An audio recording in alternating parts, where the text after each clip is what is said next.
Matthew, hi. Aisha, Grand Rising. Deb, hello. Stacy, hi. Hi, Mary. Hi, Faith. Oh, I'm so happy you're here. TJ. I know. We have a full moon. It's happening tomorrow. My days are confused. Yes, it is the 19th. Yeah, but I've been feeling the effects for a few days now. So sometimes it's hard for me to know when. We'll be talking about the full moon a little bit today. I'll be doing rituals and stuff like that inside of the garden membership, but we'll still get an overview of like what this energy is bringing us because it is so profound. And I really want to make sure that we are just prepared for it as best as we can be. Also, how adorable. I don't know if I showed you guys my new pillow, but I'm obsessed with her. But yes, okay. Let me know how you're feeling below in the comments so that, I can be of support. How was your week? How you're doing, how you're feeling. My week was really jam-packed. I was pretty busy this week. So this was, normally my weeks are a little slower, a little easier, but it was still a lot of fun, but I definitely could use a rest day or two. Okay. Beautiful. Hopefully the little bit of calm I'm experiencing will now prevail. Yes, fingers crossed. Yes. Hello. Let me see. Rion, is that how you say it? Hello, welcome. Caitlin, hi. Hi, Bryce. Oh my goodness. Courtney. Hey, Courtney. Your week was emotional. That could make a lot of sense. And we're going to talk about this upcoming full moon in Aquarius. It's also supermoon. So I'm going to talk more about what that means, what that can look like, what that can feel like in your life. And what you may notice is that you might reflect on your week and be like, oh my goodness, all the signs were there that you were tapping into this full moon energy. Sometimes with moons, I know we kind of often look at them to like celebrate them, to manifest, and it's usually a really fun time of the month, right? But not all full moons, not all new moons come in gently, if you will. Sometimes there is going to be some radical change, some contrast to inspire us to move forward or to completely shift the trajectory of our lives. And the reason why it can feel a bit overwhelming is because many of us we resist change unless it's change that we have personally planned out and mapped out to know that would benefit us. We are often afraid that change means that it's going to harm us, when in fact change really is the only thing that's guaranteed in life outside of like transitioning. Like these are two things that really for sure you're going to receive. And I know that can sound like a little heavy and stuff like that, but I'm going to talk about the moon hopefully to get you guys to feel a bit more happier with the fact that change is coming and that the change will provide something beautiful in your life, even if it's uncomfortable in this moment, okay? So thank you for sharing that.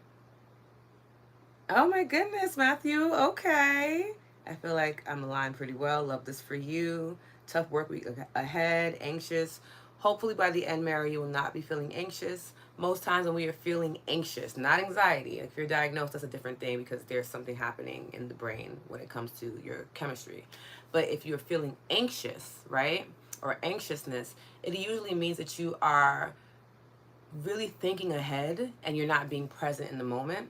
And when we are thinking ahead and not being present in the moment, we are not allowing ourselves to really benefit from the divine wisdom and insights we can receive from being centered and present in the present moment. So we're projecting a ton of things ahead because we've either been told it's going to happen, we've had similar experiences, so we're attaching our past to our future now. And that alone, attaching past outcomes to your future, will always bring you anxiety. All the time. Because what has happened in the past no longer exists, and you're now trying to bring something that is no longer existing into something that hasn't even been created yet. That in itself can cause a lot of anxiousness in the body. So if you find yourself being anxious, what I would encourage you to do, drink some water, of course, right?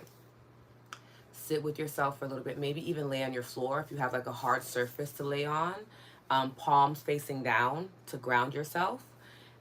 Spread your legs a bit apart and just allow yourself to feel that relief of the support beneath you. And it does a lot to help you regulate anxiousness or overwhelm. Okay. Is your crazy stress pain week? Yeah. Aquarius, that's me. Well, this moon is definitely going to impact you. Okay.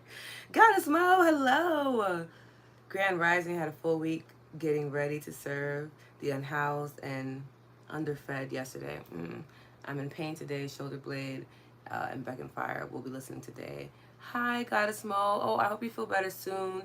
I have been raving about a magnesium spray that I talked about last week, and it's in my email. It's really good for like sore muscles or like discomfort in the body. So maybe try that. Or if you can take an Epsom salt bath, do an Epsom salt bath. These will like really help with that. Or inflammation too, like turmeric capsules. Obviously make sure you check in with your doctor, but these are really cool ways for you to ease any pain or discomfort, even from like a pulled muscle and stuff like that. Hi, Jack. Hello. Yeah, but I realize I don't really have much to worry about after all. Exactly. Yes, I was sick. Thank God I'm better. I'm so happy you're feeling better. That makes me happy. Taylor, good morning. Okay, no worries. That's fine. Priscilla, hello. Good morning, Lotus and beautiful friends. Today's my birthday. Happy birthday, Priscilla. It's also my parents' wedding anniversary. It's early and I haven't officially gotten out of bed yet. Okay, that's fine. I have been emotional. I had an emotional start back to work. I think I told you. Yes, yeah. I'm feeling overwhelmed. Yes, my 17-year-old blind dog is at the end of his life. No, my half-sister lives with my parents. An elder abused them. We haven't spoken in a year. This makes me so sad to read. I just feel so anxious and defeated and overwhelmed. We're going to talk about this. I really feel like what's coming up for a lot of us is what we'll talk about today, which is like shadow integration, and why these opportunities come up for us to do so. So we're going to talk about that.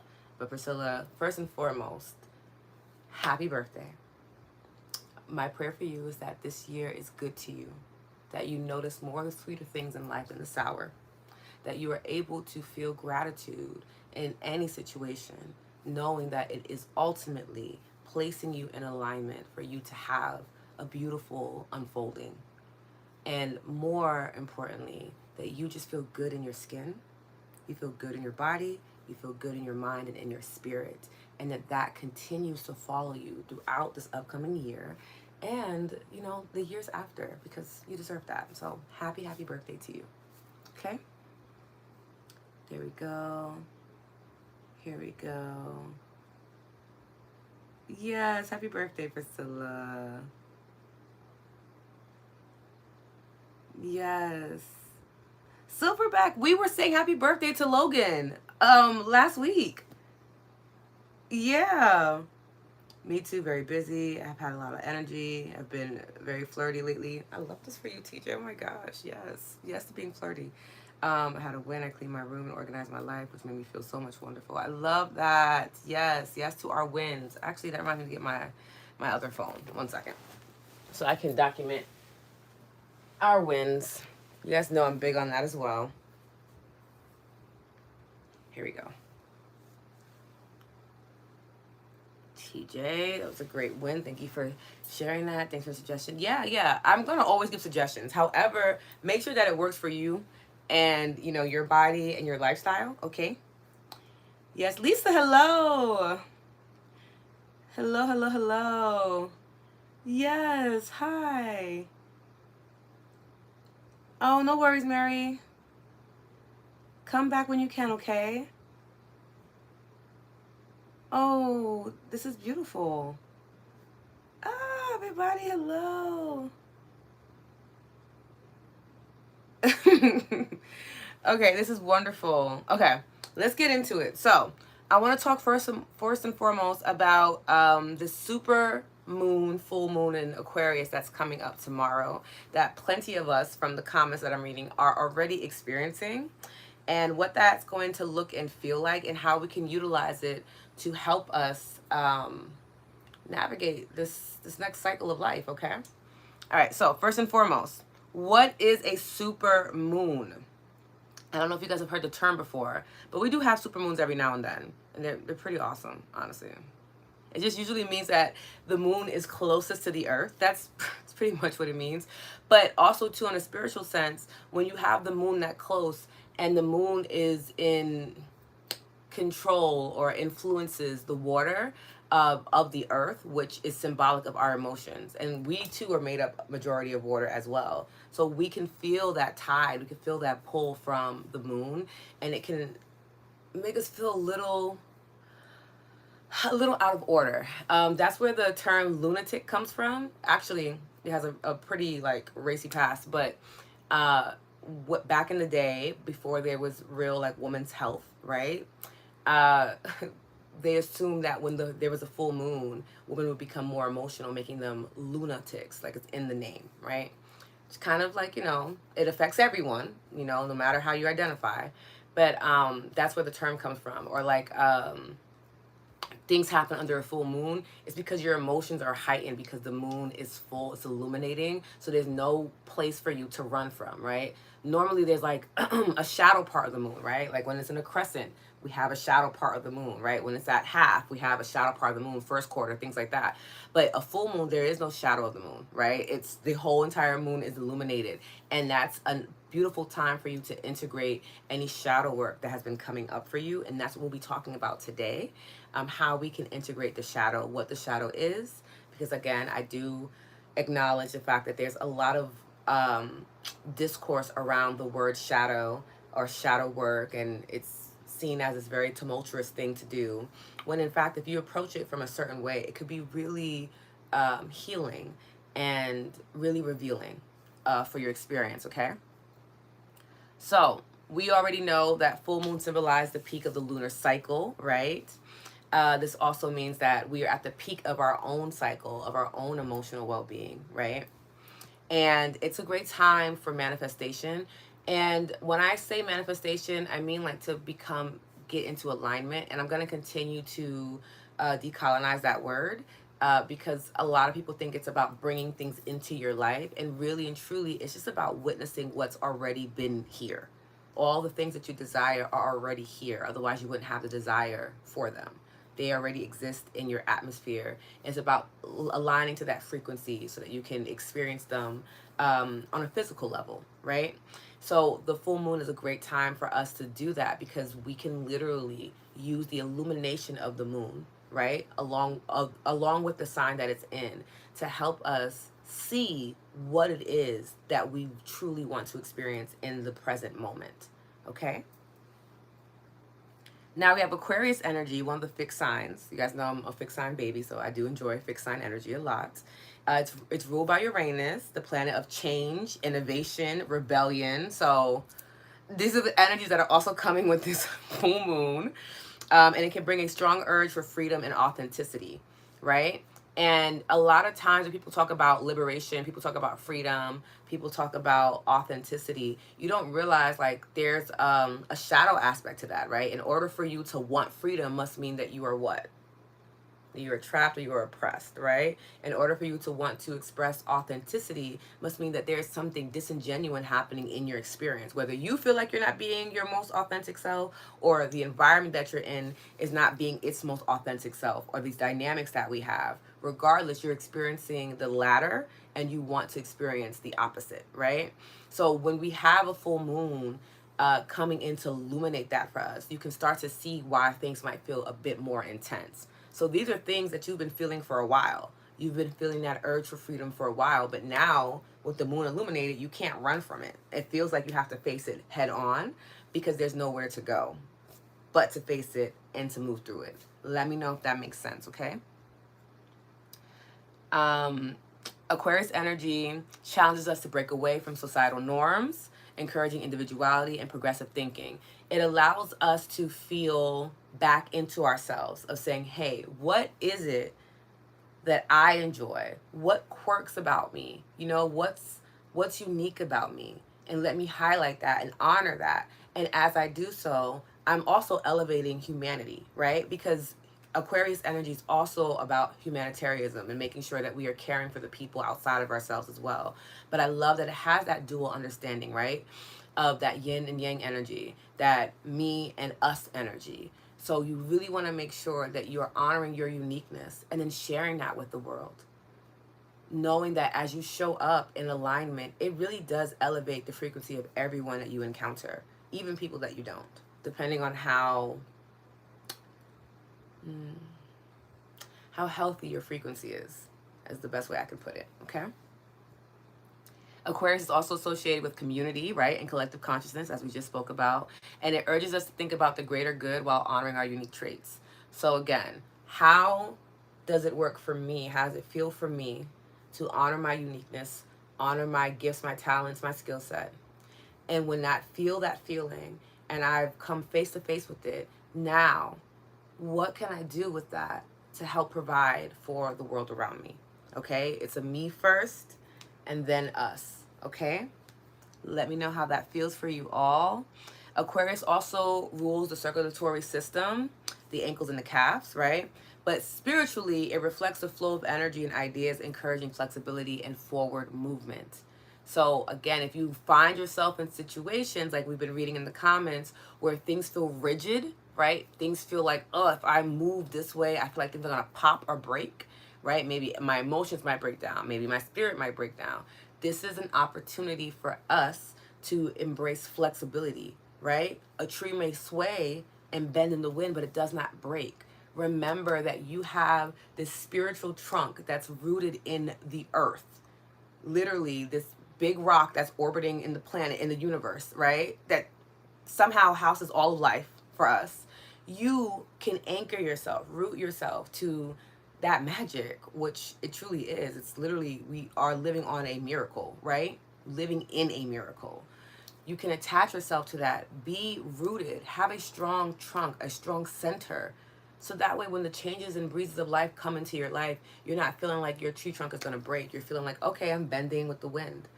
I'm bending with the changes. I'm allowing myself to be flexible.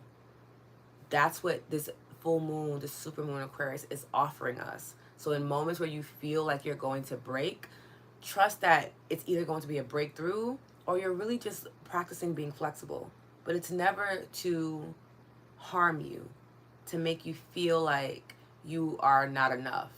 Quite often it's the opposite. It's to show you something about yourself that maybe you haven't realized exists yet. Okay? All right, let me check in with the comments really quickly. Adria, I missed your comment, but I'm hoping everything's okay. Here we go.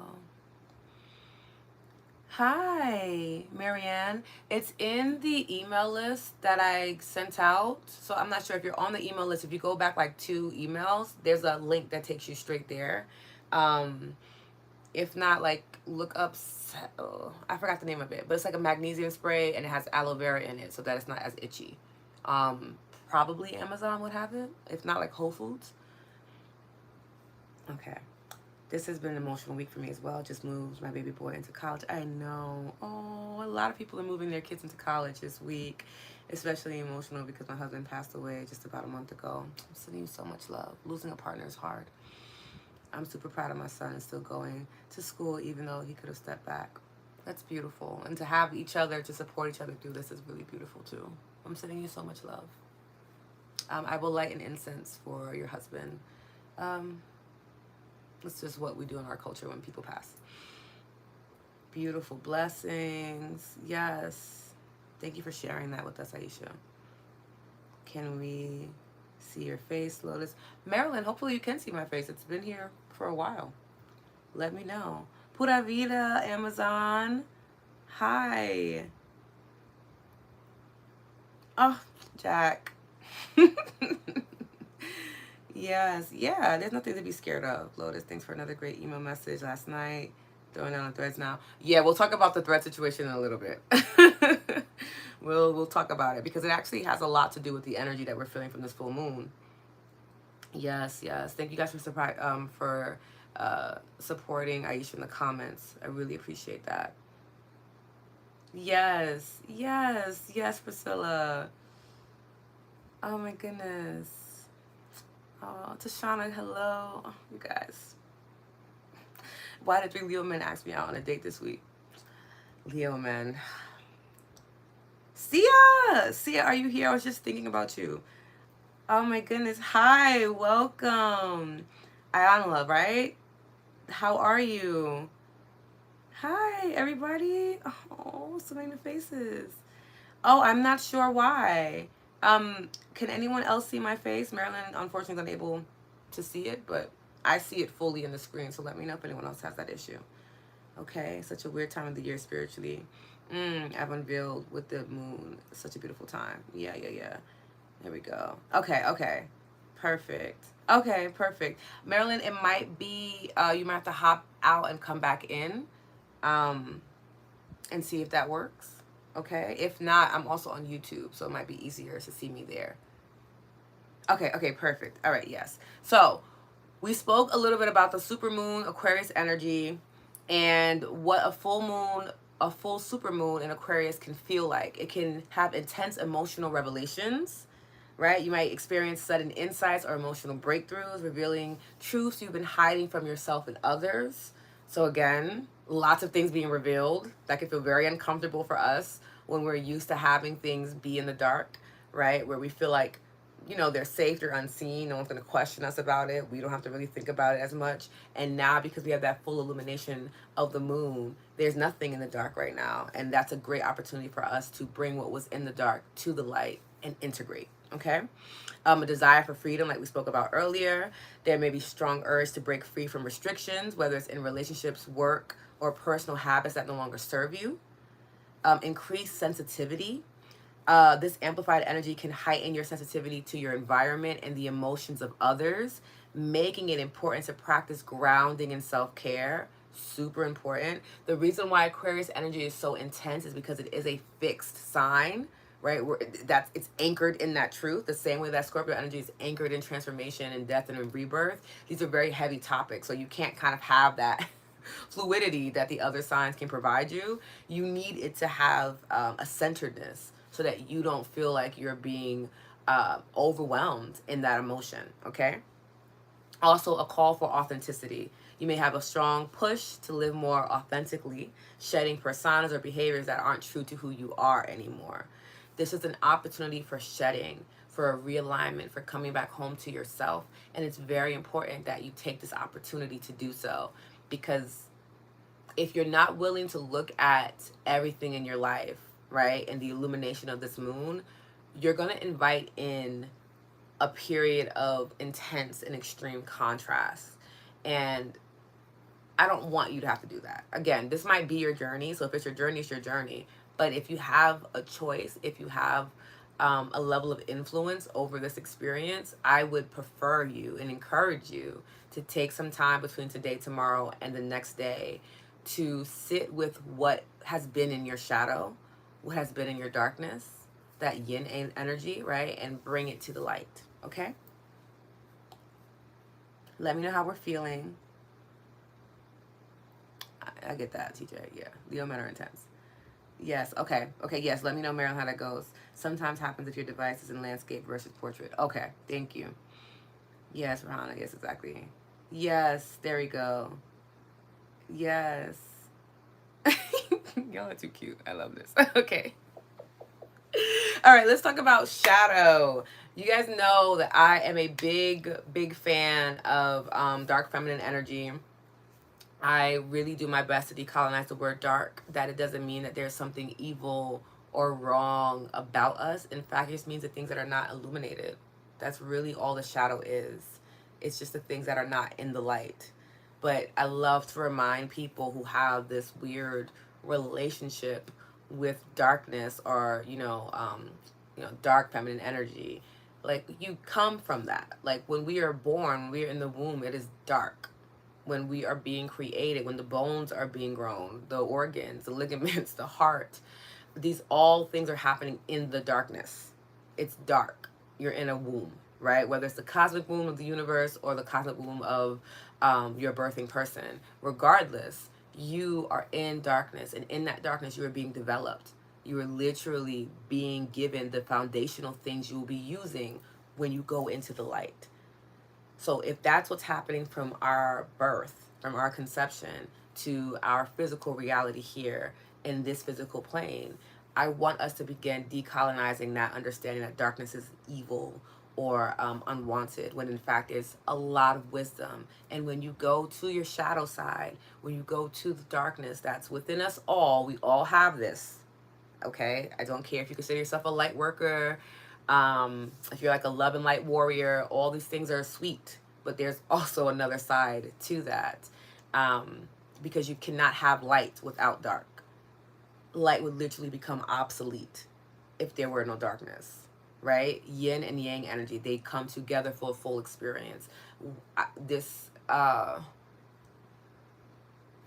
this campaign for like minimizing the darkness in our lives, I think is a big component as to why people struggle with things like contrast, or they build up resistance, or they have like this really unhealthy relationship with like, self-sabotaging themselves, things like that, because you're not willing to acknowledge all of you. You're only willing to acknowledge the parts of you that are brought to light, that feel good for other people, that feel acceptable in society.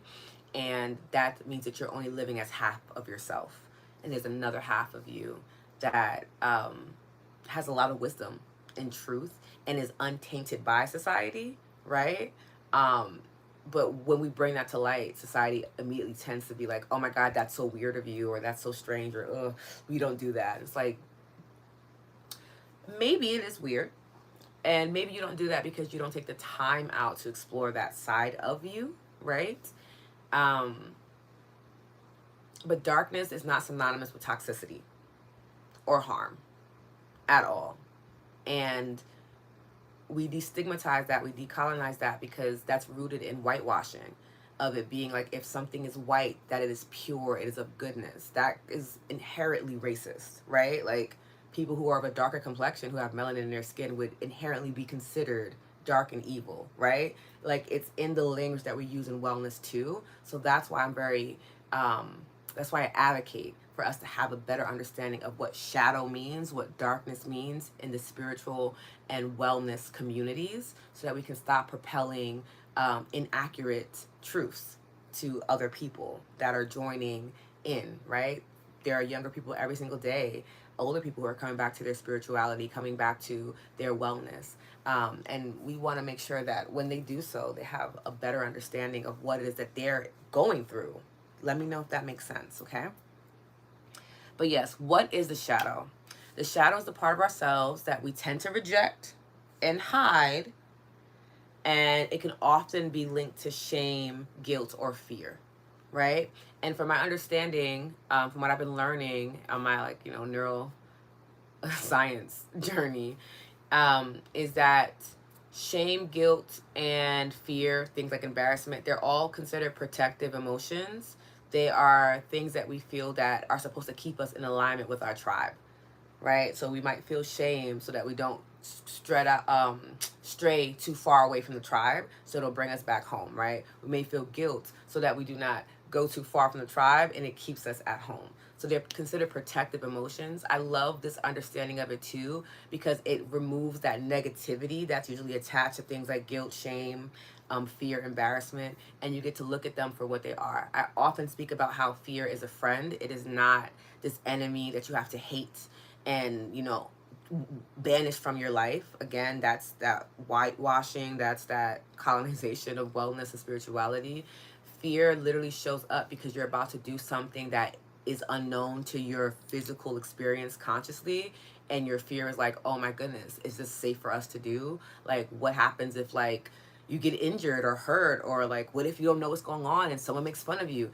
That's why fear comes up. It's like that overly concerned friend, or like that parent that literally worries about everything that's happening and assumes that it's going to happen to you, right? It could be something happening in another part of the world and your parent is like, oh my God, like don't go outside because it's been happening like in a different state. And it's like, that hasn't, that's not okay. Like, why are you attaching that to me, right? When in fact, you know, you're their whole world, so they can't, there's no difference in that. But you start to realize that, okay, fear is a friend that's very concerned for me. And sometimes you have to, you know, if this is your friend, you soothe them. Like, hey, I appreciate you for being so concerned and so worried about me. However, we're going to do this unknown thing and we're going to be okay. We're going to feel safe. Okay? It's the same thing with guilt. It's the same thing with fear and shame. And that's really the truth about the shadow. The shadow gives you an opportunity to soften. It's not something to be hard against. Like, I don't do that because again, that shadow work energy of like, it's work. It's so hard for us to do. And it's really just the opportunity to soothe yourself. We're just soothing those heavier emotions and just acknowledging them. Why do I feel guilt right now? Because I feel like I should be doing something differently than what I'm doing. Why do I feel like I should be doing something differently? Because everyone around me does it this way. Okay, why am I comparing myself to people outside of me who have different skill sets, different life experiences, a different journey and path here on earth, right?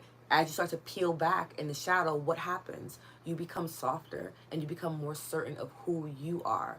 That is what the shadow is for. So now can we see how the outdated view of shadow work being this intense, hard, dark night of the soul thing is, I don't want to say it's inaccurate because people do have that experience, but I find that people have that experience because they don't have the understanding of what fear is, of what guilt is, shame, or shadow. And because they don't know that, they assume that there's something inherently wrong with it because of the colonization of the word. That is what I have found to be true in my experience with my clients, with my students, and, you know, with the wellness and spiritual community at large. Okay. Why is it important to integrate the shadow? Acknowledging and integrating the shadow leads to greater self-awareness, emotional freedom, and wholeness. So again, you want to integrate your shadow because it's going to allow you to feel whole. I cannot express, I mean, again, and I will say that I have had an unfair advantage when it comes to integrating the shadow because as a Scorpio and a Scorpio stellium, I genuinely had no choice. It just kind of came with the package in the body when my soul got here. You know, I tend to not have an issue integrating darkness.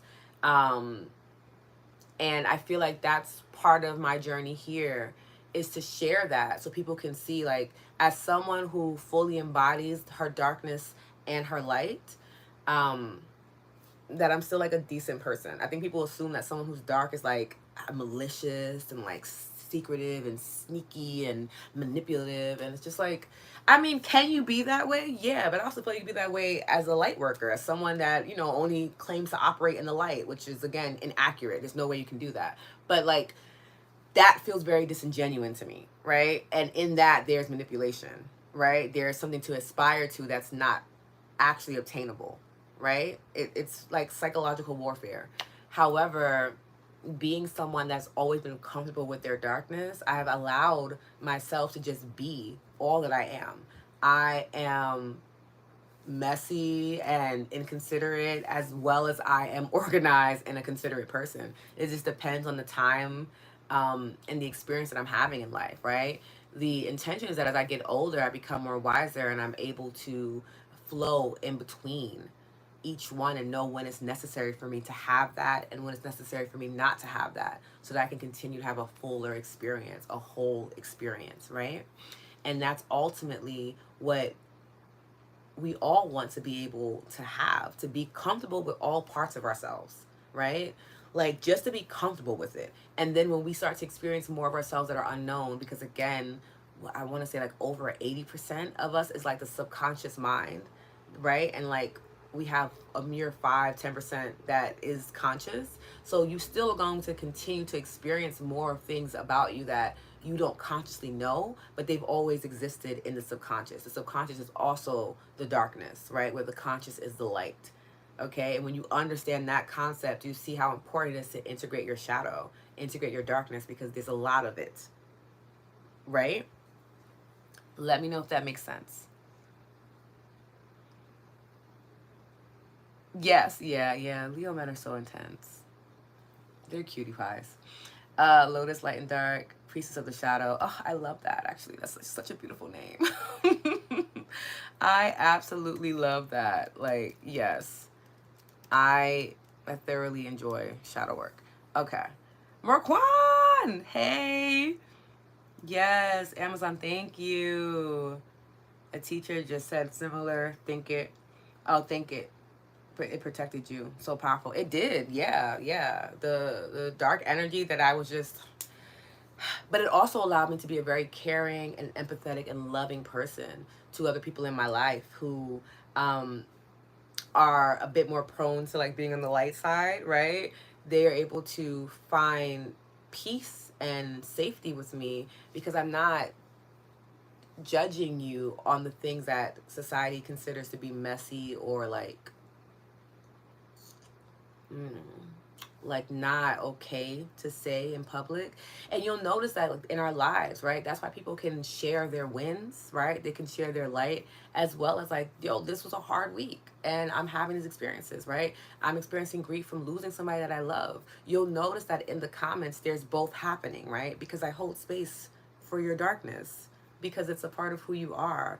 And if I'm going to sit here and build a community, why would I not consider building a community for all of who you are?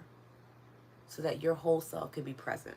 So that you could be even more comfortable in sharing your whole self with other people who are sharing their whole selves. And you can see in real time that you're just being accepted as you are. And you'll also notice, especially in the comments, how you'll ebb and flow. You might share something very heavy in your heart, and then you see someone else share something that's beautiful, and you're able to still hold space for what you're going through, but provide love to them, right? Because of that wisdom from the shadow of like, ooh, I know what it feels like to either not have that or to not be in alignment with that thing, and to see someone else have that. It's beautiful. Let me share my love with them. Let me share the light that I have within me that ultimately comes from, our shadow, from the things that we are learning to accept about ourselves. Let me know if that makes sense, okay? Beautiful. So true. Love that, Lotus. Well intentioned but overly concerned friends. Yeah. Hi Heather, good morning. That's just how fear is. Fear literally sometimes almost like, girl, breathe. We're okay. This is actually not as dangerous as you think it is. You're okay. We're okay. Like, let's chill out for a moment. We're good. Right?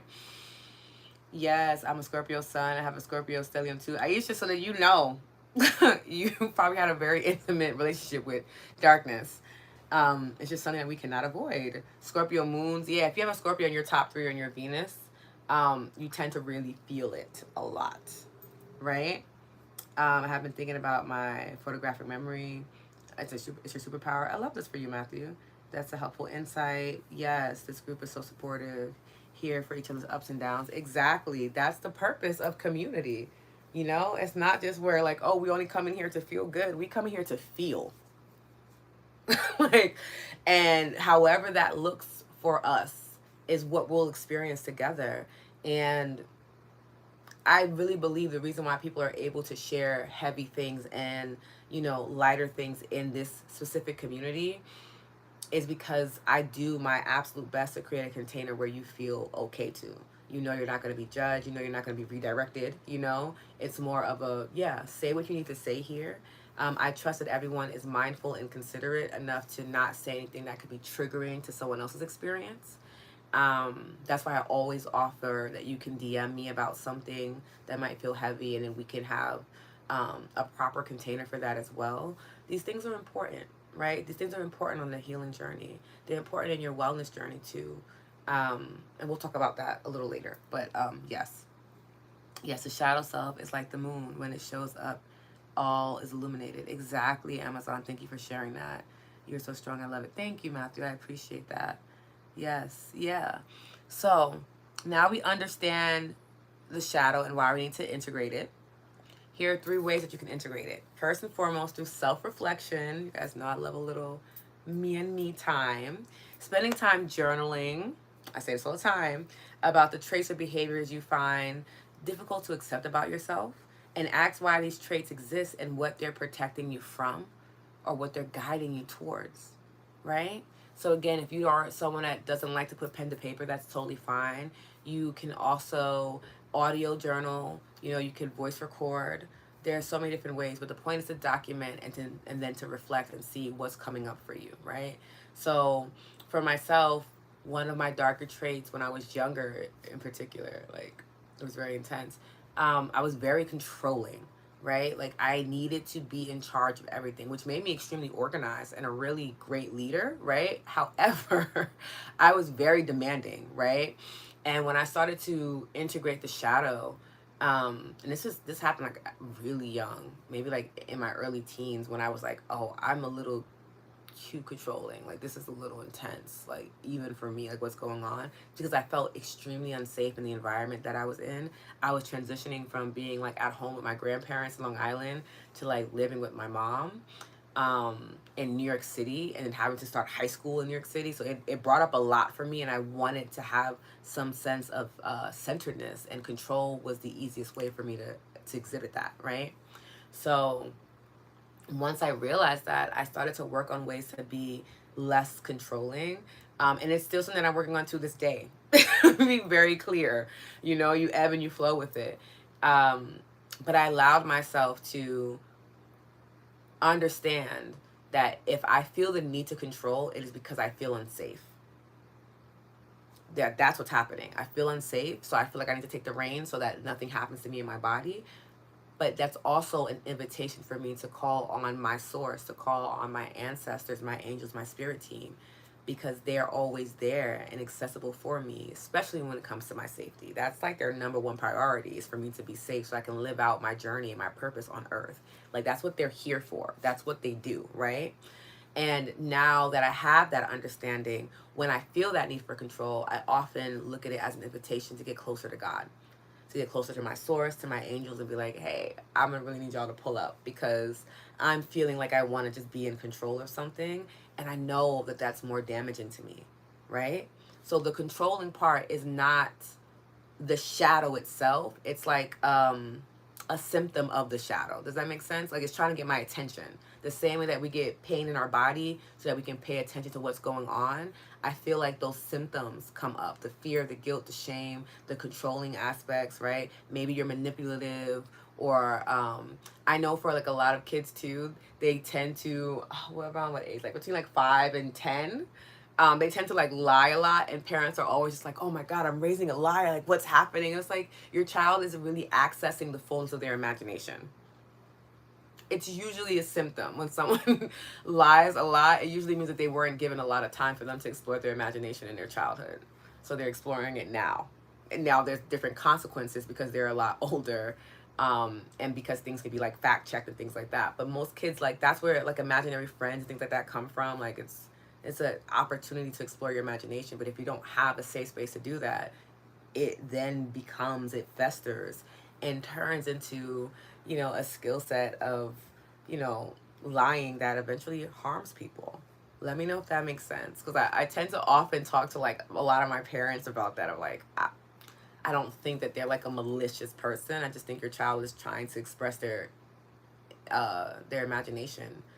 And I would ask questions about like, how are we holding space for them to do so? 9 times out of 10, kids don't have any space for their imagination, especially currently, with just wanting your child to be super well rounded. So you have them in like 3 different sports, and like they're in an art class, they do poetry on the side, they're also learning piano and ballet. Like there's no time for them to just be with their imagination, right? So it's important that we cultivate that time for them. Otherwise, they turn into adults that tend to do things that are out of alignment with their true self. So there's different ways in which the shadow is getting our attention and letting us know that we have something to explore in it. Okay? So that's the first thing, self-reflection. Let's make sure that everyone understands that. Makes life so much easier being so sensible. Yeah, I'm a pretty sensible person, but I'm sensible because I really allow space for my emotions to like peek through. Okay, it's uncommon to find people who are comfortable and can hold space for the heavy stuff. I'm very appreciative of this community. Rahana, same.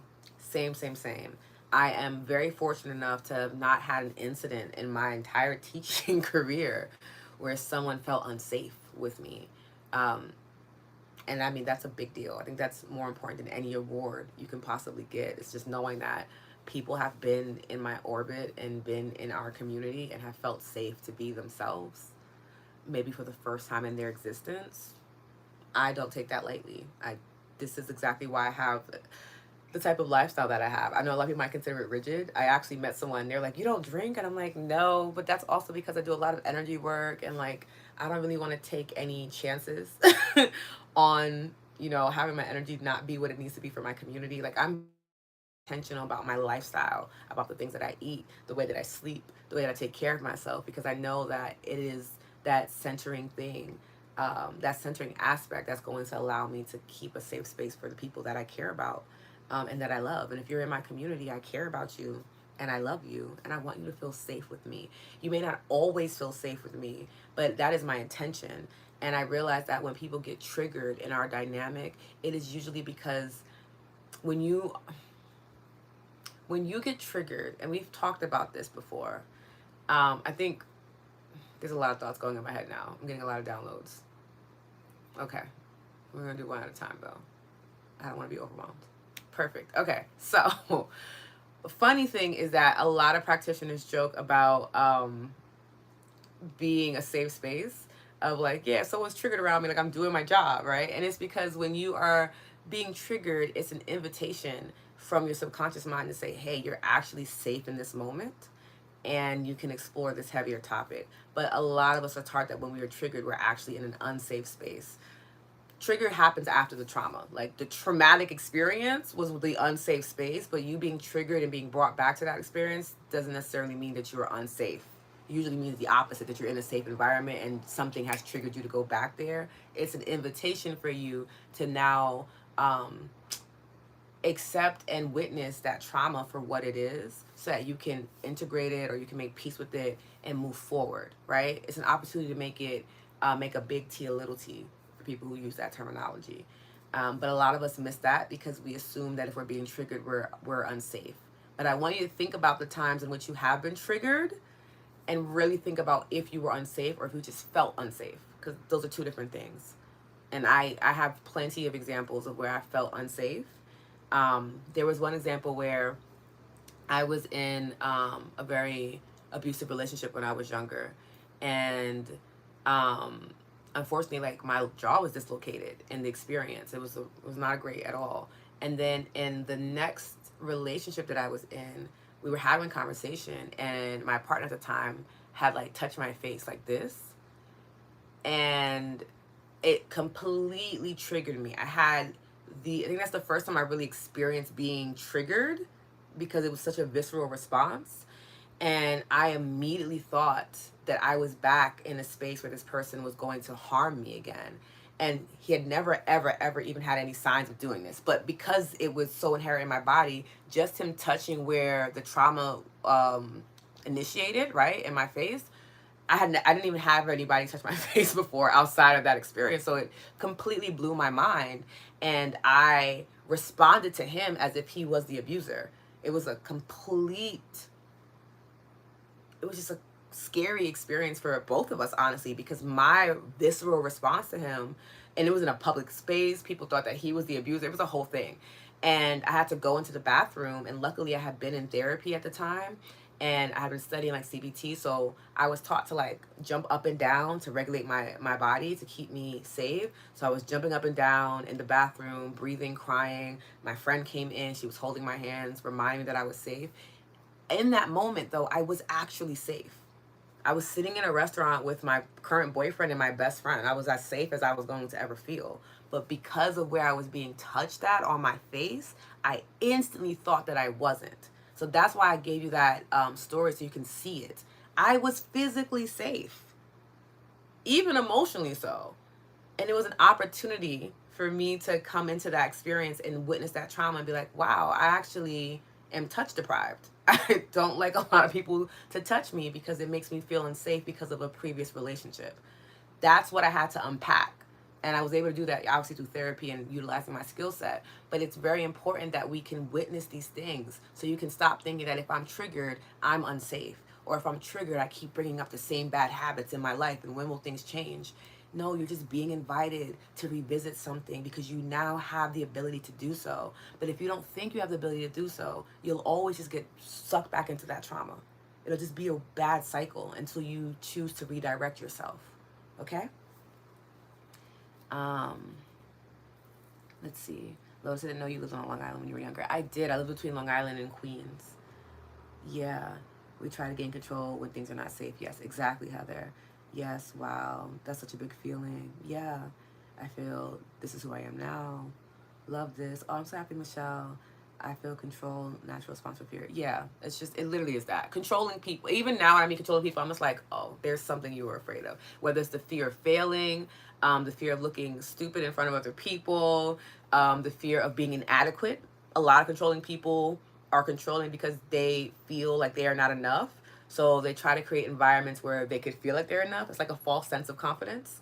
There's so many reasons why people are controlling. Like when you start to understand that, you tend to have a bit more empathy for people, and you can have empathy and still have healthy boundaries of like, yeah, I understand why you're doing that, but like, please don't bring that over here though. You know, when people have those outbursts and things like that, I'm just like, oh, okay, you feel scared, you know, and that's for me to know. I don't necessarily volunteer that information unless it's being asked of me, and that's more of like a human design thing that we could talk about later on. But yeah, when I start to notice people having visceral responses, I'm just like, oh, okay, like where someone is feeling unsafe. Are you feeling afraid? And that's, you know, that's cool. Like there's nothing wrong with that. I want to just make sure that I'm holding space for you, while also making sure that I feel safe, right? Control and anxiousness go hand in hand for me. Yeah, for sure. For sure. And encourage play with drama theater. Exactly, Heather. Yeah, like give kids outlets to experience their imagination. Otherwise, it will get very interesting very fast. Very, very fast. Usually, one of my insights for parents is like if you find your child is lying a lot, they probably don't experience a lot of boredom, or safe spaces for them to explore their imagination. So, like, do one or two. My niece just told me the other day that she was bored, and I'm like, oh my God, yes, love that for you. And she was upset with me. And I'm like, you don't need to be entertained 24/7. Like, that's super overstimulating. Let your brain rest. Boredom is a healthy thing. It's okay for you to be bored, you know? Not a lot of parents tend to agree. They want their kids to be stimulated at all moments of the day. But my intention is that your child is well-rounded, right? So, like, they're going to need boredom. It's fine. Being bored is not a sign of anything. Being bored means that there's an opportunity for them to explore their imagination in a new way, and then you can provide a healthy outlet. But just keeping their mind occupied 24/7, they have no time with themselves to notice who they are, what they like and what they don't like, because everything is scheduled for them. That's just a whole nother story. It's my teacher side coming out. Okay. Yes, we love you, Lotus. I love you, Rahana. You're amazing and sending the biggest spiritual hug to you right now. Thank you, Matthew. Current triggers surely lead me to grow, but often very hard. Super not easy to do, right? And that's why we practice. That's why we have safe spaces like this. That's why we use certain tools, like self-reflection, like the other ones I'm going to mention in a few, to help us with the triggers. That's why it's important for us to continue learning and educating ourselves. Not necessarily in the traditional sense of going to college, if that's your thing, but in the sense of like learning more about who you are, what you like, what you don't like. These are all help us to better understand the triggers that we have, right? And to be able to get to a space where you can move through your triggers. It's a good feeling when you get to that space, and you can get to that space. And getting to that space with one trigger means that you can do it with another one. Just might take a little bit of practice, right? Because some triggers are big T's, right? Big traumas, and some of them are considered smaller traumas, right? That just depends on who you are and your experience, but it can happen. And the more you practice, the easier it feels, okay? Oh, thank you so much, Anya. I appreciate this. There we go. Yeah, being triggered, but it brings me back to negative space. Yeah, it brings you back to the trauma in which you had. But this is why it's so important for us to utilize both aspects of self, right? The conscious mind and the subconscious mind. Usually when you're getting triggered, you're being brought back to a subconscious thought. So you want to use your conscious mind to keep you anchored, right? That's really where the body comes into play too, right?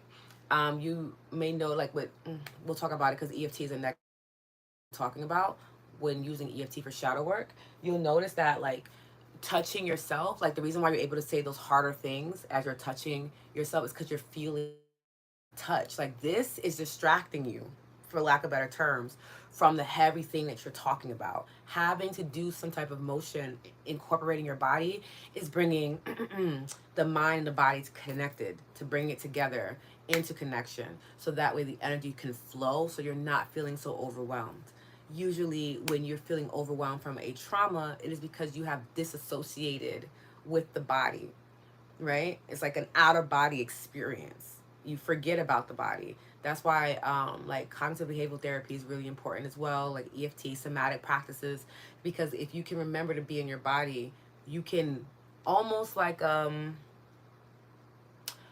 rubber band, like kind of snap back into the present moment, where you might get pulled into that subconscious mind, into that trigger, where you're like, oh my goodness, but then you take a nice deep breath, and you're like, oh, but I'm not there now, right?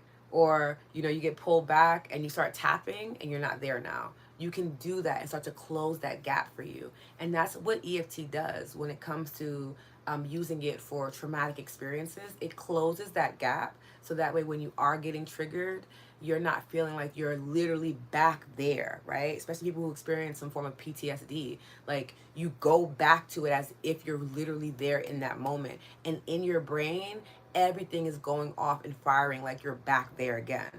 It's not considering the fact that you are presently in a safe space. That's why we build out these techniques, to teach the brain to not do that, so that we don't get overwhelmed and re-traumatize ourselves. So that's definitely something that we can do. Okay. I just can't believe I've nailed those triggers so easily, but this month, wow, it was tough. Yeah, it happens. We ebb and we flow. Triggers take me back to the original wound. Yes. But if I can stay present, it can lead to healing the old wound. Exactly. Yes. Thank you for sharing that. Of course. The touching jaw, great example, metaphor of trauma trigger, literal sense of part. Yeah, yeah. And he literally was just like grabbing my face, like, I guess, kiss me. And I was just like, whoa, what's going on? Like, I literally lost my mind. Like, I literally disassociated from my mind and from my body. And I was giving the response that I felt like I should have gave the first time it happened to me, which tends to happen a lot with trauma, right? I responded a different way in the initial response because I was shocked that it was happening to me, that somebody would think to harm me physically. Train. Okay. Make it safe. So I was super surprised that that happened. So my initial response to the original wound was not one of like being protective or like who I thought myself to be. Where it's like, if I was ever in a situation, I would say this and do this.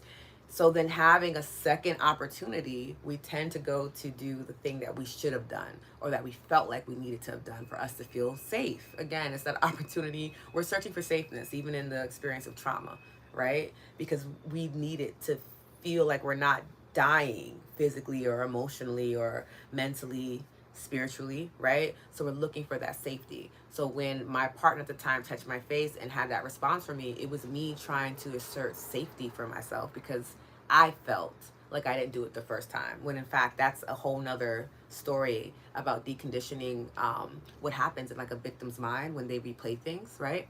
But that's really important for us to keep in mind. Okay. Oh my goodness. Okay, I keep forgetting. But yes, this is a donation-based practice. So if you're able to donate, if anything resonates with you and our time together, and you're able to give financially, you can do so through the app. I have alternative ways that are always in my emails. If you're unable to donate financially, that's completely okay. If you can listen to another track, leave a review or a rating, subscribe to the podcast. There are different ways to show your support, but I definitely need to put that out there, because Inside Timer literally will remind me afterwards, like, girl, 3 times in every live. And I usually do it like once, but hopefully I'll do it a second time. Okay, let's see. So nuts being through all of that. Yeah, I mean, people, one thing I've learned about life, especially being a trauma-informed practitioner, is that people have experienced tons of things that were just like, whoa, I don't know if I could have ever gotten through that, right? I don't know anyone who's had a pretty easy breezy life. And the people that think that they have tend to inflict self-inflicted pain to feel in alignment with the people around them. So there's pain happening regardless. We're all having that exposure to it. But I do think it's an opportunity for us to grow, right? I have to learn how to redirect in the right direction instead of letting the experience allow me to grow, knowing I'm in a safe space. Yeah, and that takes practice. That takes practice. Controlling false confidence, meaning triggers take me back to the wrong places because I don't know how to process well yet. I would say triggers bring you back to the original wound because you do actually have the skill set to address it. You just may not be conscious of it. I would reframe that sentence. And again, we haven't worked one-on-one together, so it's quite possible that it could be something different. But what tends to happen is that you get brought back to that original wound because you can actually address it. But there might be a disconnect between your skill set and your conscious mind because the trauma can be so disorienting and just bring you out of it where you forget. Sometimes I forget that I have certain skill sets and tools and I just get super overwhelmed. And sometimes, you know, the body comes into play and it goes on autopilot and it helps me. Other times someone might come in and see me having a moment and be like, hey, what if we breathe together? Or, you know, have you tried tapping? Things that I literally teach all the time. You can forget when you're experiencing a trauma, like you're being triggered, but it doesn't mean that you don't have the skill set. It just means that in that moment you're disoriented. It's like spinning around and then like standing straight. You know how like kids do it and it's like, oh my God, like what's, that's kind of how it feels when you're getting triggered, right?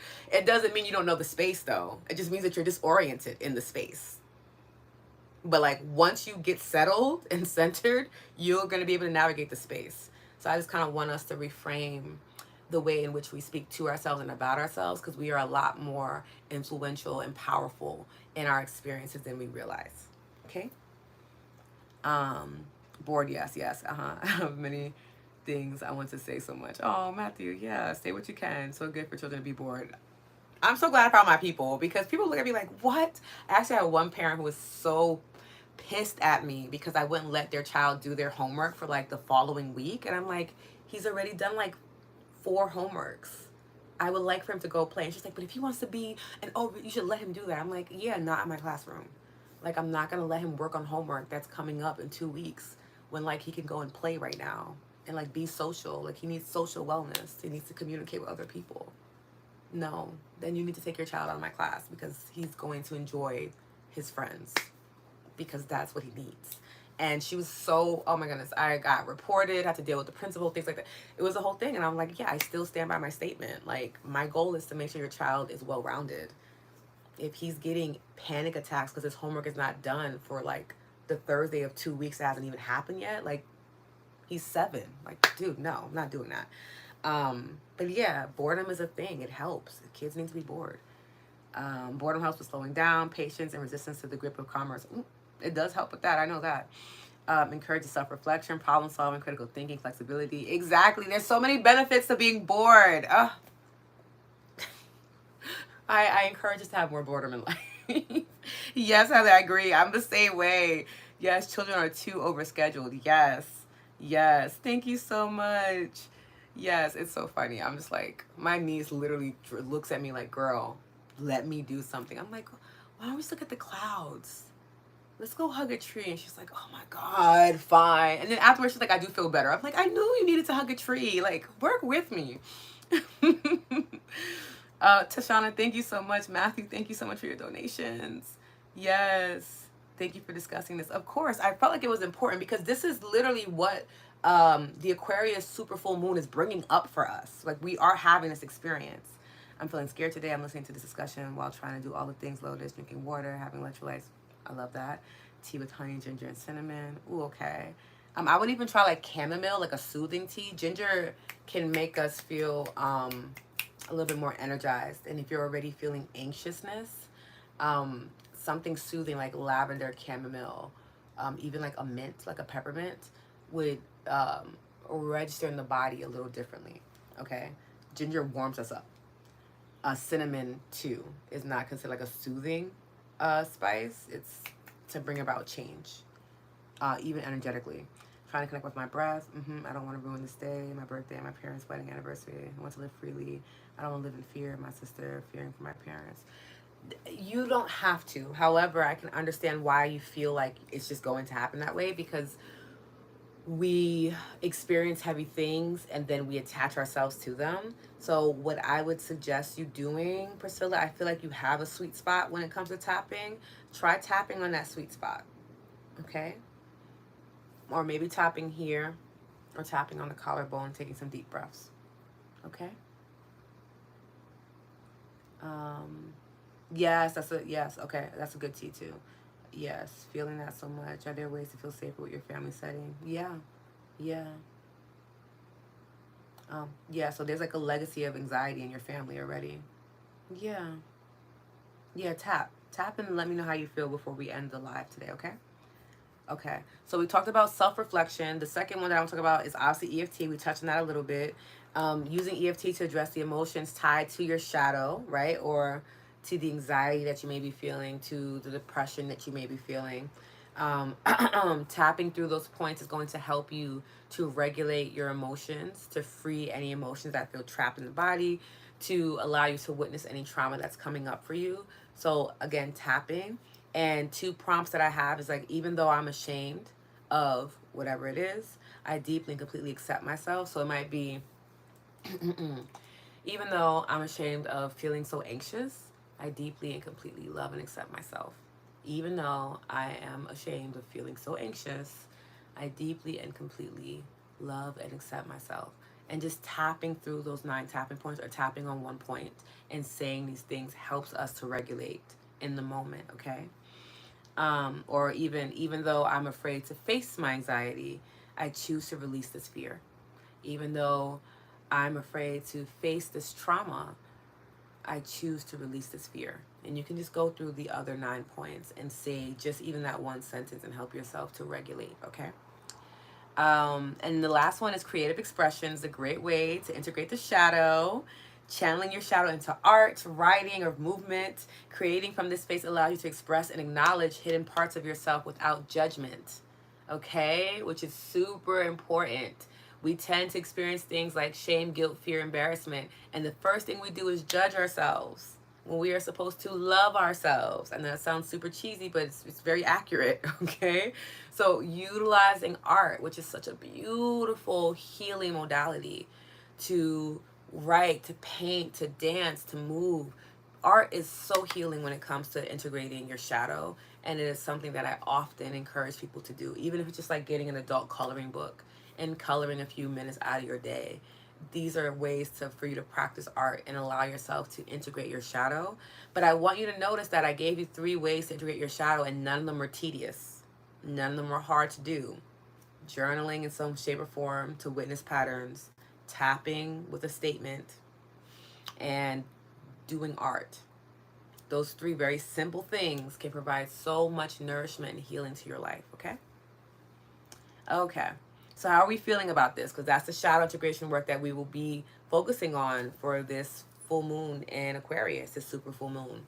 So when you're feeling overwhelmed or you're feeling a big emotion, I want you to use one of those 3 things and begin integrating your shadow. Okay? Beautiful. Lavender oil. Yes, Heather. Thank you. Thank you, Alanya. I appreciate that. I hope you can prioritize yourself too, Priscilla, because you are important. Yes. I want to write this down in my journal. This sentence you gave me, tapping along with something like, although I feel anxious, I'm not sure. Yes, let me see if I can type this up for you. 1 second. I'm going to give you these 2. Hopefully they'll let me copy and paste and put it in here. Let's see.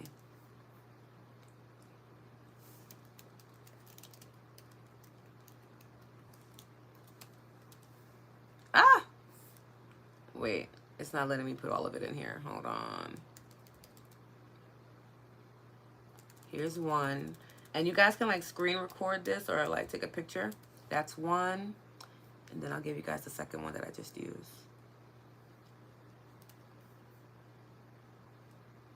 There we go. Perfect. Thank you. Okay, perfect. Take a picture of those, Priscilla, and anyone else that it resonates with. Take a picture of it, okay? Okay. Woo! That was a little longer than I expected, but that's okay. I think we're going to do one card pull. And then we'll get into meditation and, you know, the prayer and intentions. But I feel like we kind of know what we should be doing for this week is integrating our shadow so that we don't get overwhelmed by it, right? So let's see what we can do to help us, like what's going to support us on that journey. That's what we'll do. So one card to help us navigate integrating our shadow. Okay. If there's like a question you have, bring it to the forefront of your mind. Oh, because this can give you an answer to it. Okay. It's in reverse. So again, internal work. I'm not surprised in reverse. The end of a tough cycle approaches. Okay. Here we go. Let me show you guys. Use my YouTuber hands. There we go. It's a full moon, by the way. Full moon in Capricorn, which I love because that's that earth sign energy to help us feel grounded in what we're experiencing with the intense air energy of Aquarius. The end of a tough cycle approaches. This is in reverse because this is something that you need to inherently understand and know. That is going to help you navigate through shadow integration this week, is remembering that the end of, right? We're fully illuminated, right? There's no darkness anywhere, right? On the outside, yes, I'm talking about for the moon, where you can see like, I'll show you in the back of the card, right? There's shadow here, shadow here, shadow, shadow, shadow, shadow. But there's never shadow when it's illuminated in a full moon, and we're in a full moon, okay? So a tough cycle is ending for you. So if you're having a very hard time with the shadow integration process, understand that it's not going to last a long time. It might feel really heavy today, maybe even tomorrow, maybe even into Tuesday, but you're going to be able to navigate it and get through it. You've survived 100% of your worst days, and we will be meeting again on Wednesday anyway. So if you need a pick-me-up or, you know, a reboot, you'll be able to do so in our tapping session on Wednesday. But the end of a tough cycle approaches. That means it's coming up. Okay? Acknowledge that, allow that to benefit you, and allow it to guide you in your experience, okay? It's ending. Don't think that you're at the beginning of it, because again, that's where we get that anxiousness from, right? So we get that overwhelm. It is ending. You may not know how it's ending. You may be like, okay, Lotus, but like these things are really real in my life and I don't know how. We're going to talk again about utilizing your connection to source, your ancestors, your angels, so that you don't feel that overwhelm, right? Utilizing that so that you can move forward in life is really important. Accessing that frequency of gratitude, where I may not be grateful for those things because that sounds crazy, but I do feel grateful for this community, or I feel grateful for the time I took to take care of myself, or I'm grateful for the love I'm able to experience, even if it has nothing to do with the experience in which you're stressed out about. Just cultivating a sense of gratitude raises your vibration so that you can see better solutions, easier solutions to get into alignment with, okay? That's why we use gratitude. Okay? Yeah, Priscilla, I have a difficult family origin. I feel you. Many caregivers, practitioners, educators, they tend to have really intense family origins. I don't necessarily know anyone personally where they've had an easy family life, because we tend to be the black sheep, the people that are supposed to wake up that generation and that lineage. So if you find that you're in that space, you probably have a calling on your life that you should explore, right? Yeah, Capricorn. Yeah, I have a Capricorn stellium too, so Capricorn energy is intense for me too. Yes. Yes, there we go. Michelle, thank you so much for your donation. I appreciate that so much. I love you too. The card gives me hope. Good, good, good, good. I think that's really the purpose of this card, right? And you see all that brown, that earth energy, rooting yourself, centering yourself. Capricorn energy, they are unafraid. Those people they are unafraid to do the tough things, to make things happen. And they're very practical in their mindset. I would only add on making sure that you tap into the spiritual first before you tap into your practicality. But we talked about that in a previous live. But yes, still. Okay. Lotus, by the way, I like the purple. on this day particular. Wow. Yeah. Sundays are considered ancestor days, so I do normally try to wear some type of purple. It's part of my family's lineage. Purple is like our family's color, but also purple represents the ancestors in general. So yes, Priscilla, thank you so much for your donation. TJ, thank you for your donation, y'all. Thank y'all so much. Okay, I want to do the meditation real quick, especially for people who are still feeling a little anxious and overwhelmed. And then we'll do a little intention setting and we'll close out, okay? So if you would like to meditate with me, I would love that. You can gently close your eyes or soften your gaze, whatever is easiest for you to do. If you're unable to do either, just listen to my voice and allow yourself to just be present in this moment, okay? So I'm going to take a nice deep inhale, breathing in. Slow exhale, release through the mouth. On the next inhale, I really want you to expand the belly as much as you can. This activates the parasympathetic part of our nervous system and allows us to feel safe. It's an automatic way for your body to feel safe. So take a very deep breath, not a shallow breath. It needs to be in the lower belly, expanding it as much as you possibly can, letting it raise up into the diaphragm area, almost where you can feel like it's being pressed against your rib cage. And then slow exhale, release, letting the shoulders soften a bit more. Softening the face, softening behind the eyes. Okay? Deep inhale, breathing in. Slow exhale, release, letting go. Softening as we do so. Deep inhale, breathing in. Slow exhale, letting go.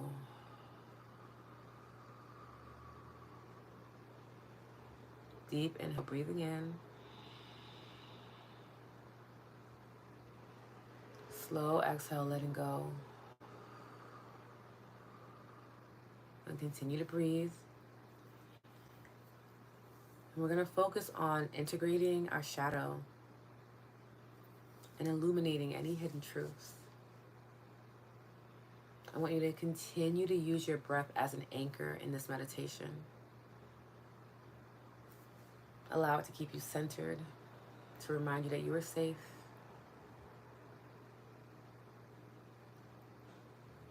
If you're looking for more support, you can place your left hand over your heart space and your right hand over your lower belly. So you can feel the rise and fall of your belly with your your right hand, And you can feel your heart expand with your left hand.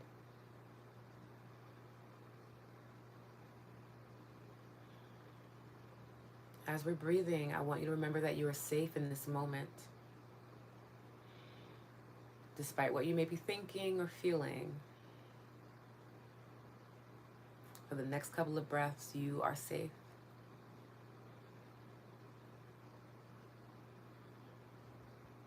And I want you to think about the shadow aspects in your life. You don't have to go into detail. Maybe it's just noticing that as you think of the shadow, it gets a little darker for you. Maybe something specific comes up.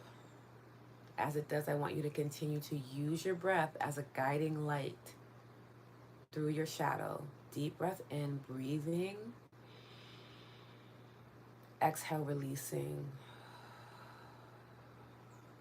Deep inhale, breathing. Exhale, releasing.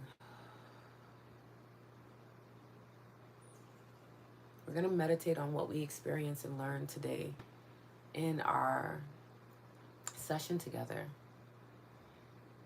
That the shadow is not something that is evil or negative or harmful. In fact, it's an opportunity for us to experience all of who we are. Deep inhale, breathing in. Exhale, release.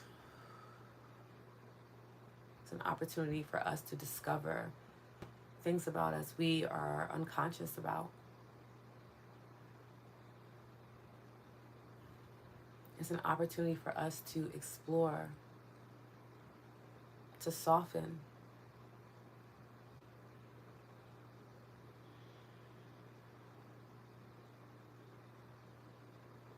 I'm going to continue to breathe in and out, breathing through, using that inhale to almost bring that shadow feeling closer to the body, and on that exhale, dissolving it, breathing right through it, using your life force to dissolve, to navigate through the shadow.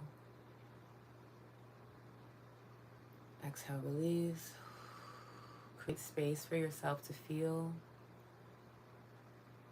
Deep inhale, breathing in, pulling the shadow close, almost like you're inviting it home, back home. And as you do that, as you breathe into your belly, into your heart, you transform it into a loving experience as you let go and release.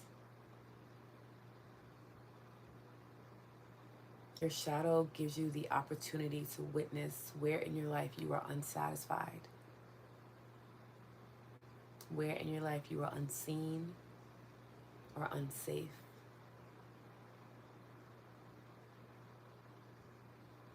The shadow is a friend, a guide, a necessary tool in our existence. Breathe in, let go. It is a part of who we are, and we have nothing to fear about ourselves. Deep inhale, breathing in. Exhale, letting go. All is well. We are safe. And I want you to place both hands over your heart now.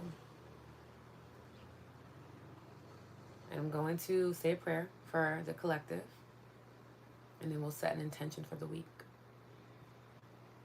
My prayer for the collective is that this week we soften a bit more and we slow down so that we can welcome the shadow home. Welcome our shadow into our experience.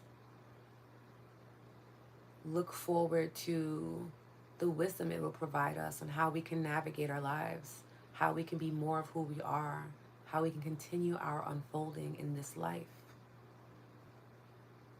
And that we won't look at it as this hard and arduous thing to get done, but we'll look at it with a sense of knowing that as I navigate my shadow, as I integrate it during this full moon, I will become more of who I am, which allows me to feel more centered, more confident, more at peace with myself in this world that I live in. Deep inhale, breathing in. And slow exhale, letting go. That in those moments where I feel overwhelmed, I will invite in my God, my ancestors, my angels, my spirit team, spirit animals, deities, whoever I call on to in my time of need. I will invite them into the experience with me, to hold my hand, to cradle me, to embrace me, as I explore and welcome home my shadow self. Deep inhale, breathing in. Slow exhale, letting go. I am safe in this body and in this mind. And that's the intention that we will set as a collective for this week. Remembering that in our mind and in our body, we are safe. Even if we feel triggered, even if we are experiencing the aftermath of a trauma, ultimately in this moment, with each breath, we are going to affirm our safety. And that may mean going to a different environment. It may mean checking in with a loved one, tapping back into your community, deepening your exploration of self, studying a bit more so you can understand the tools that you have access to. But ultimately, we're setting the intention that we are safe in our minds and in our bodies. Deep inhale, breathing in. Slow exhale, release, letting go. And I'm going to give you guys a few moments to set a personal intention for yourself this week.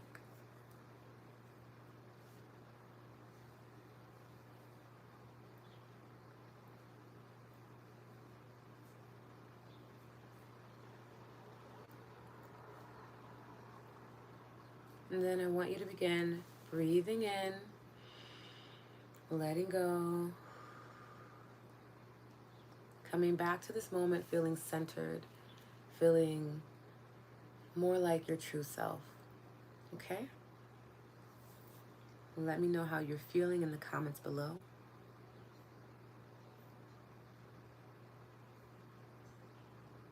My favorite color is purple too.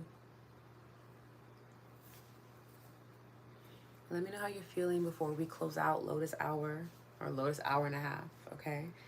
And while you guys are doing that, just want to say thank you for spending your Sunday with me. I hope that this was very informational, that you're able to enjoy, or at least be able to better navigate the Aquarius new moon. The Aquarius full moon, supermoon that's happening tomorrow, but you've probably already been feeling the effects. It seems like a lot of us have been. That you can use this information about shadow integration, not only for this full moon, but pretty much for any time you need to integrate your shadow in your life. Okay? If you're looking for more support on that, please check out the podcast LOTUSLIKE, because the first episode is out and I'm very excited.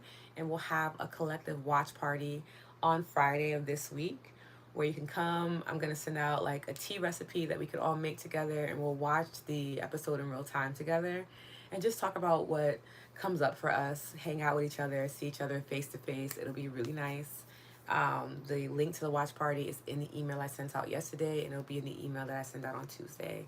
Okay? You can watch it pretty much anywhere. I'm very proud of it. I'm so happy that it's out. I can't wait for you guys to get the other episodes. But in that episode, we talk about what it feels like to start over and how it affects the brain.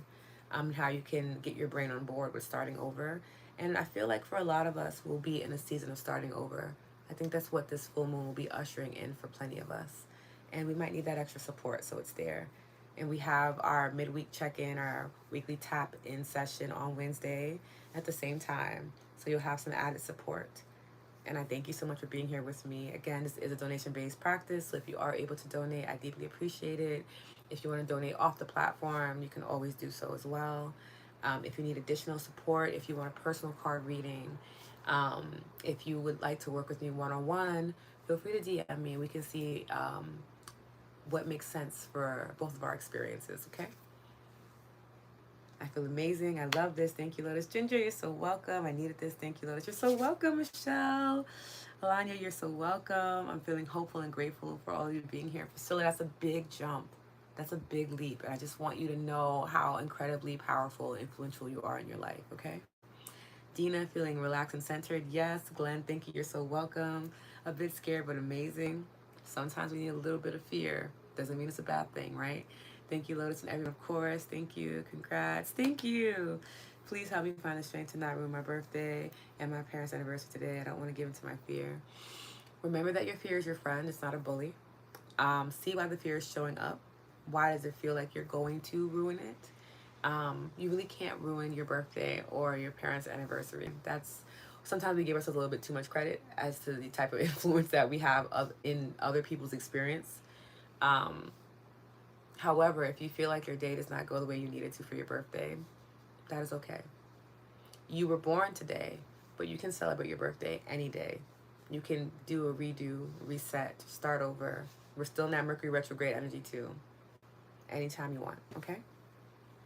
Yes. Yeah, please do. Love the podcast episode, practical tips. Thank you, Ginger. I have to get into the comments and stuff like that. I took like Friday off because I'm gonna just get overwhelmed waiting for everything. So now I'm like a little bit more centered so I can like respond. Long Island iced tea. No type, like it'll be a mocktail for sure. Thank you. Feeling more grounded. What was the card you pulled again, please? Yeah, it was, let me see if it's still here. Here we go. The end of a tough cycle approaches. Let's see if I can use my YouTuber hands so you guys can see this. That is the card that we pulled. Okay? Hi, Indy. My family has a tradition. We do something on Friday. We'll try. If you can't, you can't. But if you can, please show up. I would love it. How do we sign up for your newsletter? I thought I was signed up, but haven't seen any emails. Aisha, send me a direct message on Insight Timer with your email, and I'll manually put you in, okay? Stephanie, thank you, Stephanie. Deb, yay, Lotus, you in this community. Matthew will do. Lonnie, yes, I would love a one card reading, please. Yes, DM me, Priscilla, okay?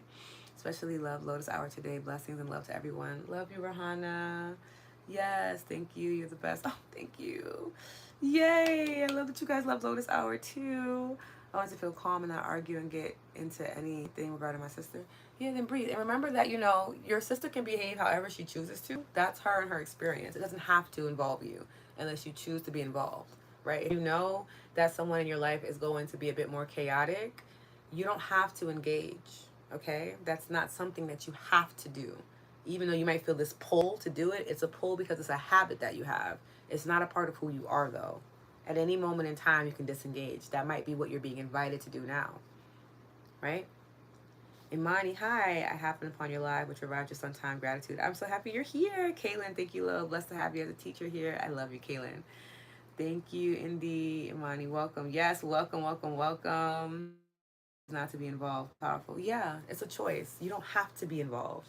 I have a lot of dramatic people in my life. Love them to pieces, but I don't engage at all. 9 times out of 10, they just want to experience your energy because they feel a little deprived themselves and they don't know how to access it.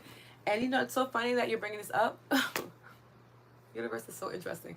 So I spoke about it in the email that I'm going to reshift how I teach the Celestine prophecy. So I'll be teaching the 9 insights inside the garden. But what I will be doing is talking about the control dramas, which is the 5th insight. I will be talking about that publicly, and that's going to be what we discuss on Wednesday.